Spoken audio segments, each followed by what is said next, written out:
Defund the police is just a sound, an alarm clock that wakes you up to the realization that things are not okay. Like how the New Brunswick government is bragging of a $700 million surplus, while the city of Fredericton is planning to build a new prison at the cost of $32 million. And yet the costs of living are so high, more hardworking humans are becoming homeless. But when I say defund the police, you call me nuts.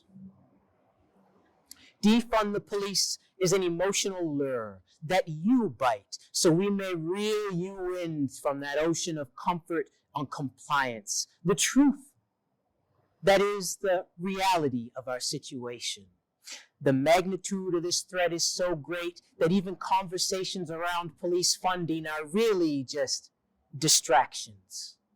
For everyone in New Brunswick is under assault, from gas prices to hospital services, to educational standards, to long-term care, to even food costs. What, do you think the reason New Brunswick doesn't have policies to prevent this was just bad luck? Do you think any of this could be solved if the Fredericton police had a larger armored truck? We are sick, starving, and without shelter, and yet that is where we chose to spend $300,000. Yet when I say defund the police, you call me nuts.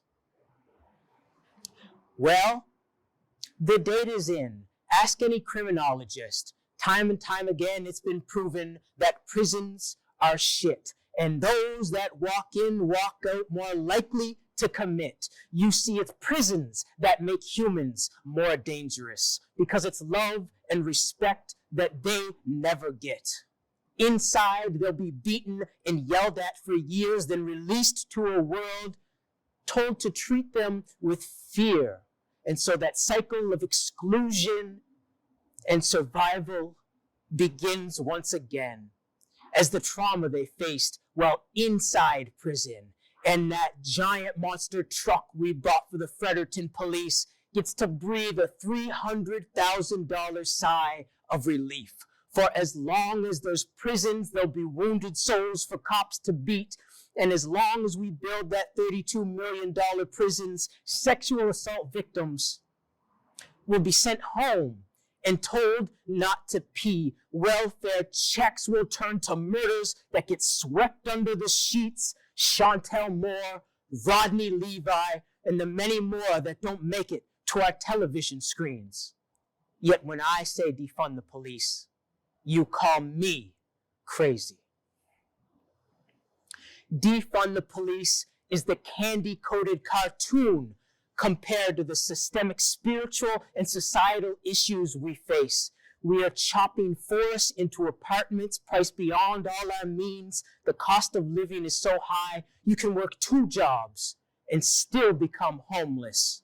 Migrants are moving to our province with no place to live. Hospitals are refusing service to rape victims. They're sending suicidal home to die. New Brunswick children have some of the highest rates of illiteracy, and this province is in the middle of its worst mental health emergency. Now, how can a $32 million prison help with anything I have just said? Do we need more armored trucks to drag our homeless into prison beds? Why is our government bragging of a $700 million profit when depressed women are being sent home, only later to be found dead? Can't you see everything but the police has already been defunded? Where are our nurses? Where are our teachers? Where are our local clinics? For a have-not province, we sure have a lot of prisons. And who have we entrusted to prevent these conditions? When your government spends all its money on punishment, it's hard to see your dignity and health be well represented. And yet this is the profits our wealthy prison system makes. But I don't feel any of us have voted for how things have turned out today. It just seems like pouring money into police is investing in pain because we keep getting hurt and they keep getting paid. And you can all call me crazy, But when's the last time New Brunswick spent millions to heal our communities?